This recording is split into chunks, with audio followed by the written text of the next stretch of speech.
आपको बता दें 4 नगर निगमों के रुझान सामने आ गए हैं। इसमें रतलाम, देवास में बीजेपी महापौर आगे चल रहे हैं, लेकिन चौंकाने वाली बात यह है कि कटनी में आदर्श निर्दलीय प्रत्याशी आगे चल रही हैं। करीब 2000 की उनकी पहले राउंड में बढ़त निकलकर सामने आई है, जबकि मुरैना में जैसा कि लग रहा था कि कांग्रेस अच्छा कर सकती है, वहां पर कांग्रेस की बढ़त फिलहाल शुरुआती रुझानों में दिख रही है। बिल्कुल जाहिर सी बात है, और जिस तरीके से नतीजे निकलकर सामने आ रहे हैं, मुरैना को लेकर जो लगातार चर्चाएं हो रही हैं, और उसके पीछे की विशेष वजह भी यह है कि वो उस इलाके में विशेष तौर पर, खास तौर पर केंद्रीय मंत्रियों का फोकस नजर आता है। उसके बावजूद अगर ऐसी स्थिति है तो उसके पीछे के बड़े कारण क्या है? क्या सिर्फ और सिर्फ टिकट बंटवारे को ही और ये छिंदवाड़ा के चौराई नगर परिषद में बीजेपी का कब्जा हो गया। तो जो छिंदवाड़ा कांग्रेस का था पूरी तरीके से वहां सेंधमारी हो गई है, और ये अलग अलग सीहोर में जो मुख्यमंत्री का क्षेत्र है, बुधनी नगर परिषद से बड़ी खबर है। बुधनी नगर परिषद में 14 वार्डों में बीजेपी की जीत हो गई है, और एक वार्ड में केवल कांग्रेस का प्रत्याशी जीत पाया। सीएम का विधानसभा क्षेत्र भी है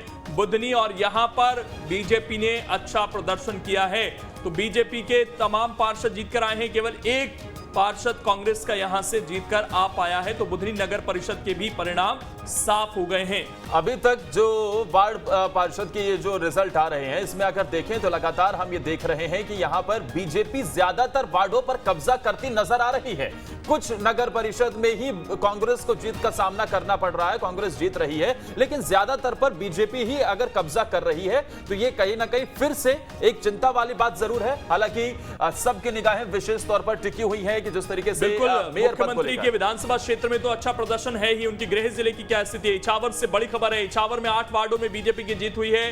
कांग्रेस के 4 प्रत्याशी विजयी हुए हैं। 3 सीटों पर निर्दलियों का कब्जा यहां पर हुआ है। तो यहां पर अगर कहें तो टफ फाइट देखने को मिली है। उसके बावजूद 8 वार्डों पर बीजेपी ने कब्जा किया है।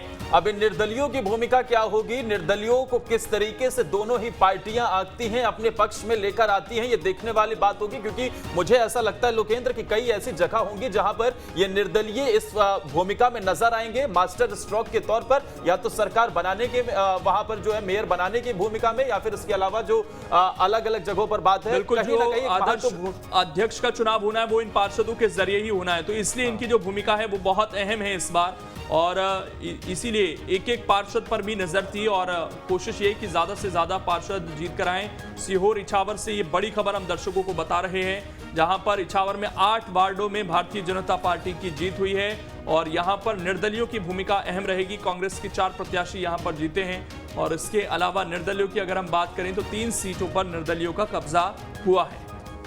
ये लगातार एक के बाद एक अपडेट आप तक हम पहुंचा रहे हैं अलग अलग जगहों से। ये जो अब ये कहें कि रिजल्ट आने शुरू हो गए हैं, वार्डों की बात करें खास तौर पर, तो वहां पर ये जो रिजल्ट निकलकर सामने आ रहे हैं, इसमें ऐसा देखने को मिल रहा है कि ज्यादातर जगहों पर बीजेपी फिलहाल कब्जा करते हुए नजर आ रही है। लेकिन कांग्रेस पार्टी भी लगातार 2 वार्डों पर, 4 वार्डों पर जीत हासिल कर रही है। इस बीच रायसेन से बड़ी खबर हम आपको बता रहे हैं, 14 में से 11 वार्डों पर बीजेपी का कब्जा हुआ है। 2 वार्डों में निर्दलीय जीते, तो सिर्फ कांग्रेस पार्टी 1 वार्ड पर ही कब्जा कर पाई। बिल्कुल, रायसेन में भी भारतीय जनता पार्टी के लिए अच्छी खबर है। 14 में से 11 वार्डों पर बीजेपी का कब्जा हो गया है। 2 वार्डों में निर्दलीय जीते हैं, और कांग्रेस केवल 1 सीट पर यहां पर कब्जा कर पाई है।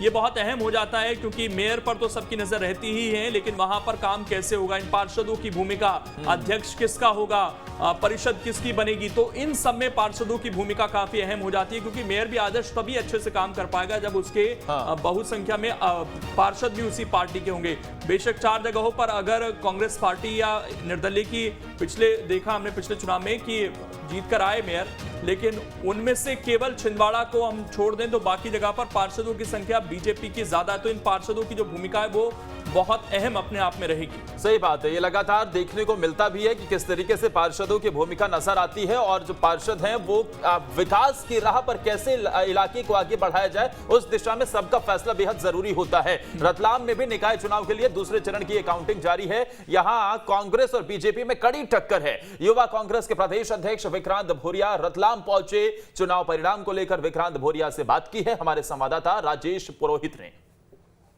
रतलाम नगर निगम की काउंटिंग चालू है और कहीं मतदान में गड़बड़ नहीं हो इसके लिए कमलनाथ ने बाड़े बंदी तो किया ही था।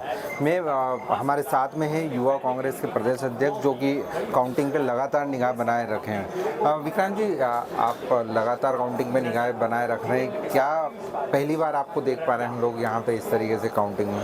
नहीं, 2015 में भी मैं यहाँ पर आया था और वो चुनाव भी हम बहुत ऐतिहासिक मतों से जीते थे।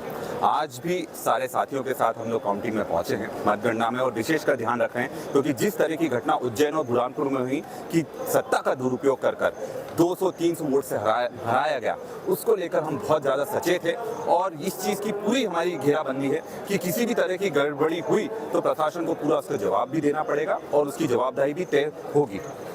कमलनाथ का हेलीकॉप्टर भी चूँकि तैयार रखा था कि कहीं पे भी गड़बड़ी रहे, तो आज भी तैयार है कमलनाथ जी का हेलीकॉप्टर? कमलनाथ जी पूरी ताकत से सब दूर मॉनिटर कर रहे हैं और इस बार खुद जितने भी वरिष्ठ नेता हैं, आज कांतिलाल भूरिया जी भी यहाँ मौजूद हैं, मैं भी यहाँ पर मौजूद हूँ और कहीं भी कोई भी दिक्कत होती है लगातार कमलनाथ जी से हम संपर्क में हैं और अभी तक तो किसी तरह की सूचना नहीं मिली है और अगर मिलती है तो निश्चित तौर पर हमारी यहाँ भी टीम पूरी तैयार है और भोपाल में भी टीम हमारी पूरी तरह से मुस्तैद है। नतीजे चूँकि आप कुछ ही समय में आ जाएंगे, लेकिन फिर भी आप रतलाम को लेकर क्या सोचते हैं, क्या मानते हैं आप?